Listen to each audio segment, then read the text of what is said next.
if you don't want to hurt people and win, then like, what are you at the poker table for? Like, Right. even when it's my best friends, like, I actually want to fucking ruin their night. Alan's also like one of my best friends. So like Alan and I have been friends for 8 years now. You put a motion to the fucking hand. I've never been at a game that called the floor in 20 years. I'll leave soon so you guys can keep playing. And then what they do is they pay this army of people to sit in the YouTube and comment and act like I'm the crazy one. I'm also onto that too. You've had that feedback consistently for a long time. Hold on. From the same YouTube. Hold on, Alan. From the same YouTube channel. No. I sort of think that Keating is living rent-free in Kiki's head.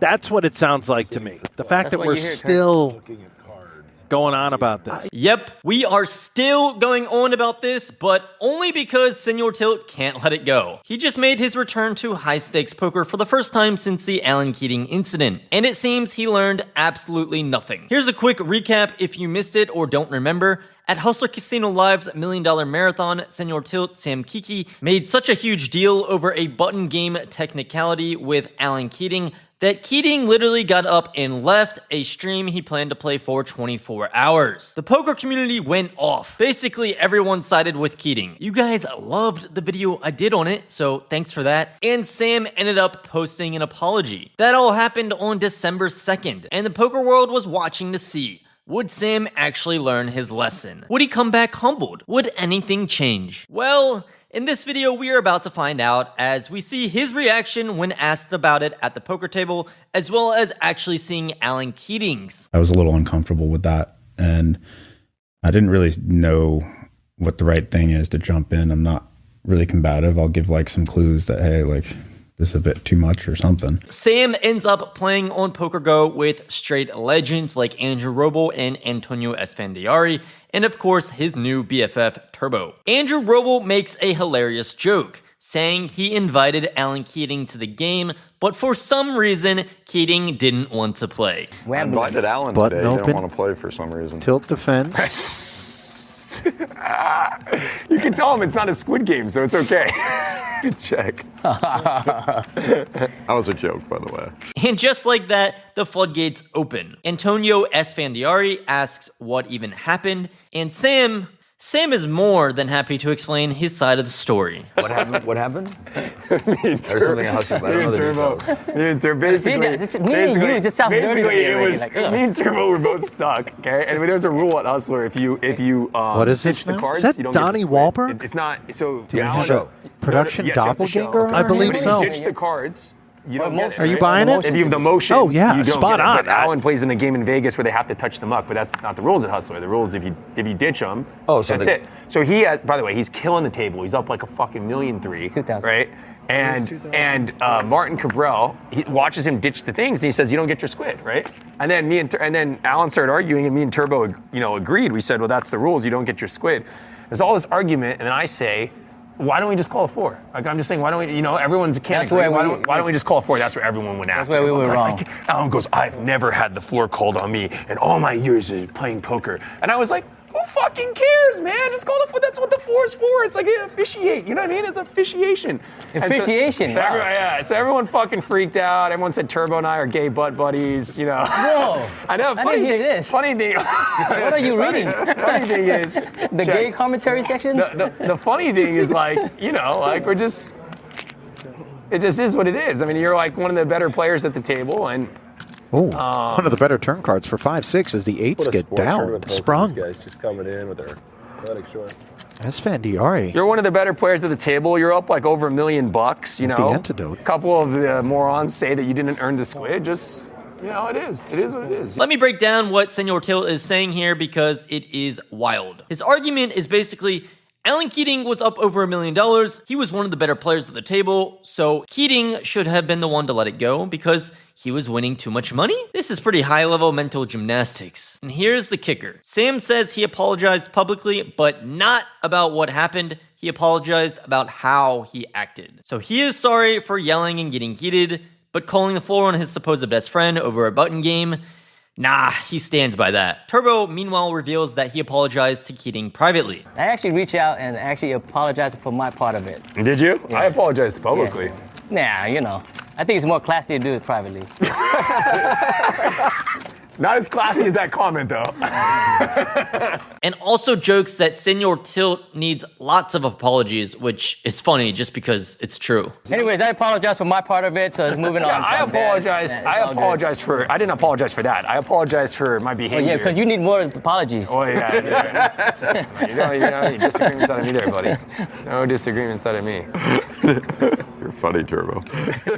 And it's not just Turbo calling this out.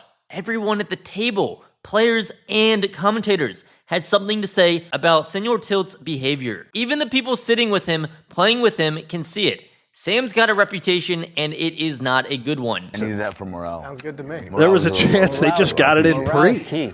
We're even now. Morale is key. You want good morale, you don't want to hang around Sam Kiki. Well, it depends. If he's winning, it's great morale. If he's losing, run. It's a all you can do is really laugh in the moment kind of thing. But for viewers, and for Keating, who took part in it, it is not fun. But Sam clearly does not see it that way. His ego seems too far gone to understand the hate being sent his way from his fans. Alan Keating did an interview where he was asked about what happened with Senor Tilt. Listen to what Keating says here. I feel weird talking about controversy because it feels like gossip, and I really, really don't like gossip. No. But I would just say, like, there was some intensity and some negativity around the table that carried forward for hours and hours. And I was a little uncomfortable with that. And I didn't really know what the right thing is to jump in. I'm not really combative. I'll give like some clues that, hey, like this is a bit too much or something. Yeah. But it came to a head over a button game. They have a rule that I hadn't heard of where if the hand is motioned forward, it's dead. I motioned the hand forward and then either someone said it or I remembered or something. Then I flipped my hand over. But It was a big argument, like, oh, don't pay him the button. He doesn't get the bonus. Like, but so they got to see your hand, but they didn't want to give you credit for showing your hand. Right. And well, it's whatever. But it turned into like call the floor, and I'm like, oh man, like. More confrontation. I like confrontation, but let it be about something cool. Let's argue about whatever, but let's not argue about like money here or there. Yeah. I just felt like we could have talked it through and been like, hey, what was your intent? What's the right thing to do in this situation, and just agree, whatever that is. Like I assumed in my first video, it wasn't just about that one moment with the button game. It was Senor Tilt's negativity that carried forward for hours and hours. Sam's pattern of behavior, the complaining, the whining, the negative energy when he is losing, it built up. And it generally makes the game miserable for everyone else. Those watching and especially those playing. And Keating, who is one of the most positive, action-loving players in poker, finally had enough. That's the real story. Not one incident, a pattern. It felt kind of petty, but I would stop. I would like to highlight the situation felt petty. I'm not saying the people are petty. Sure. And I'm not holding it against anyone in any way. So okay. It's a learning experience for all of us, Gotcha. No big deal. And I was like, who fucking cares, man? Just call the, that's what the floor is for. It's like officiate, you know what I mean? It's officiation. All right, so now let's talk about how Sam actually played in this session. Because there were some big hands that, as you might have guessed by now, did not go his way. Early on, he gets stacked by his friend Turbo. Jack 9 versus Queen Jack on a 10-9-8 board, and Sam has what seems like an okay bluff catcher by the river. What did I tell you? This is potentially catastrophic, yeah. though. He can't bluff it, Like you only play guys to your right. but he could torch it.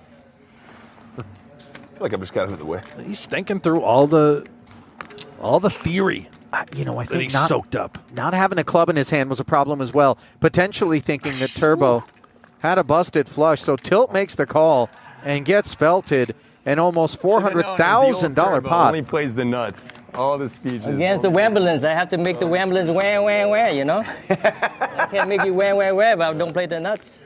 And for the next 30 minutes after that hand, Sam needles Turbo endlessly, going on and on about how Turbo only plays the nuts, how tight he is, and even later calling him a shot-taking raccoon.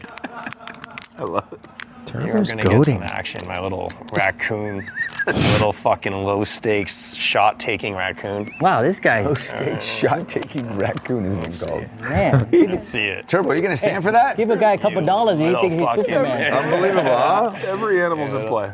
Guy make a couple dollars and he thinks he's invincible. A shot-taking raccoon. I mean, that is kind of funny, but also damn. Many people would not take kindly to that. I mean, when Sam first played with Turbo, he was also aggressive and they weren't even pals by then. You're a pussy.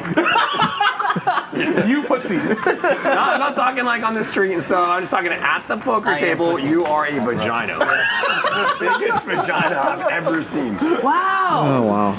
You know what? You call me whatever you want to call me, but when you're playing, please call me again. At that time, it actually did work to Senor Tilt's benefit as Turbo proceeded to donk it all off to him. All in. What? 20K, an overbet and a snap jam from Turbo blasts it off into Senor Tilt. Now you're happy with me again. But I have to defend my racist honor. How much I lose? You're still in it. Tell me how much I'm out. Right after Senor Tilt Tell me about went after him playfully, but very colorfully. So while mean, maybe there is also some strategy there. Either way, it sure is an interesting dynamic Sam and Turbo have developed. This weird love-hate relationship where Sam constantly talks smack to him about being tight. And look, table talk is part of poker, but there is a difference between fun banter and just being relentlessly negative towards someone. This time around, Turbo handled it way smoother, returning the fire right back to Sam. Of course. I thought you were tough. You just came here to talk more than you fucking play. Man, how do you do it? How do you do it?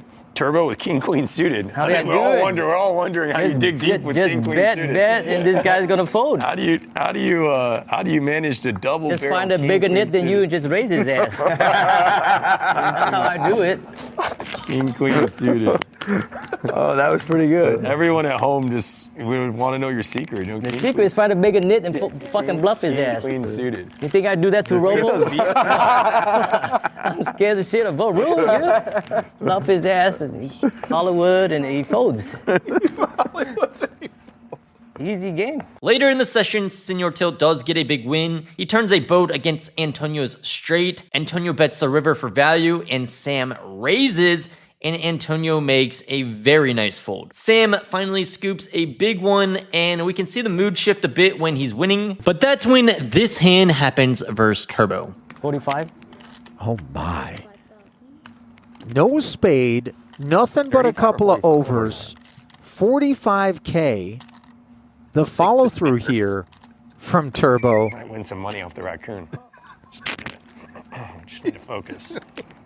I mean, this is relentless. 80,000, and what did he just bring? 125 dimes with dust. He's leveraging the narrative that has ensconced him out there of being nitty, of being tight. And it's personal. He just wants to whip this over in Kiki's face. Oh, my. Deck is not kind to me today. Oh, that is not the sound of a man who's going to be ready to take a river. That's a fold. He's declared fold. Oh, my God, is he going to whip it over? Is he going to whip it over? He has to, doesn't he? Ooh, he did. Hand. I don't know what you're flipping over. It's a good hand. Wow. Turbo. Bluffing with the best hand. My fan, Turbo. Good hand. He showed the king queen? He did. Kamikaze Turbo, they call him. Turbo. See where the nickname came from, bud. Turbo bluffs Sam in a huge spot and shows it. You can just feel the tilt building in Mr. Tilt, and then comes the final blow. Flush over flush against Kirk Brown for around $300,000. After that hand, Senor Tilt somewhat surprisingly says this. If he has the queen, I think that's it for me today. good queen deuce. Probably a good decision. He racks up and leaves the session down a whopping $537,000. Ouch. Bad karma or just run bad? I'll let you guys decide on that one. The only time I've ever won an all-in pre against Gabri was aces against kings. That's the only time. It's because I have better karma than you. Because I'm nice to people. He's writing it out now. Now, to his credit, Senor Tilt did know when to walk away this time as he left the game early. That is something that probably would have saved him in the Keating incident. If he had just left when the negativity and tilt was building instead of staying and letting it boil over, he probably avoids the blow-up altogether. So I'll give him that. He recognized he was tilted this time and got out before it got worse. But the apology to Keating, the whole I learned my lesson thing, nothing has changed. Sam still thinks he was right to call the floor on Keating. He still acts the same way at the table. He is still the guy who makes the game uncomfortable when things don't go his way. I guess you bring the worst out of people. I guess that's the story you guys got out of that, right? That's the read you guys get? He's managed to bring the worst out of everybody. So that is where we are at. Senor Tilt returned to high-stakes poker. The Keating incident was brought up, and Sam's response was exactly what you'd expect. In reality, he could have just brushed it off, said it was no big deal and he is moving on, but he did not. I sort of think that Keating is living rent-free in Kiki's head. That's what it sounds like to me. The commentator nailed it. Keating is living rent-free in Sam's head because Sam can't let it go. He can't accept that maybe, just maybe, he was wrong. And the poker community, they are not letting it go either. I even thought you guys would stop caring by now, but no. The comments keep coming, the reactions keep pouring in. Senor Tilt or Sam Kiki is the most disliked man in poker. As long as he keeps acting this way, as long as the patterns continue, as long as especially he keeps losing, it will not stop, but time will tell. In my opinion, Nick Airball is a great example of someone who was massively disliked to start, but over the years has actually become liked. I do think it came after the public $1 million heads-up loss to Matt Berkey, as after that he seemed to be humbled and his ego flatlined. The question is, will we ever see this from Senor Tilt? Don't get me wrong, there is nothing wrong with being a villain or a heel, but right now, Senor Tilt is not that. He is just exhausting and often bad for the game. You've done so many cash game shows. Who is the saltiest, poorest loser? I think I've got one. It's more of a modern... there was the old generation and now this new generation here that we're witnessing with the one seat. And we are one sort of anger card toss at the dealer away from Sammy Farha 2.0. That who is it? Anger. Well, Kiki is, you know. Is he the one? If he whips it at the dealer, I think we're there.